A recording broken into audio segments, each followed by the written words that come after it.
Okay, we're live. This is the last video of the series talking about inbound lead enrichment with Clay and HubSpot.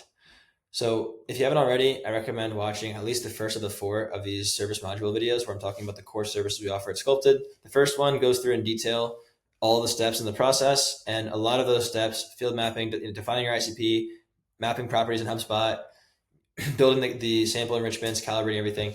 That's going to happen for all 4 of these.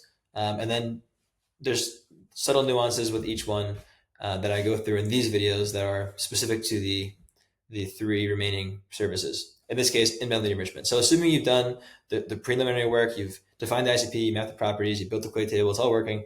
Really all we're doing now is we're connecting the web form to Clay via webhook, and then we're pushing into HubSpot afterwards, usually, or a different routing tool. So HubSpot Forms is a common one if we're working with HubSpot customers, but there could be a bunch of different forms that we're using, like default.com, ChiliPiper, or qualified. Whatever the source is, it's being pushed into Clay via webhook. Then we're going to run the Clay enrichment workflow that is likely already, if the customer hired us for cleanup work in the past or ongoing enrichment, we likely already have that workflow built.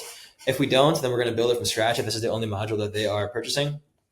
But then Clay's going to run all the enrichments, and we can then score the account. This actually pairs very well with the ICP enrichment package, because when you do an ICP study and you know what makes a good customer, you can come up with a pretty solid customer scoring system where we can then take those enriched properties, apply it to the inbound workflow, score those inbound leads, and surface the tier 1s to sales for immediate personal follow-up. Tier 2s can have maybe some more automated follow-up, and the tier 3s are likely spam, and maybe we can just deflect them and get them away.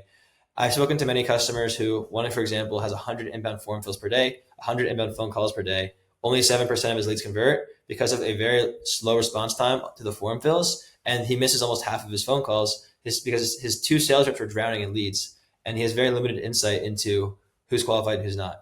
And even on a macro scale, he has no way to know really that much about his ICP. He's been asked by investors to do an ICP study, couldn't do it because of bad data. So we can use Clay to run the ICP enrichment, give him really good data to make more informed decisions around who do we want to sell to, and apply those insights to the inbound lead workflow where Clay enriches the leads, surfaces the best quality leads, pushes them to HubSpot with a round robin so his sales team can act on those leads faster and ignore the spam and generate more pipeline and close more deals. That's, I guess, the business outcome of this inbound lead enrichment workflow in action. So this is the 4th and final video of the series.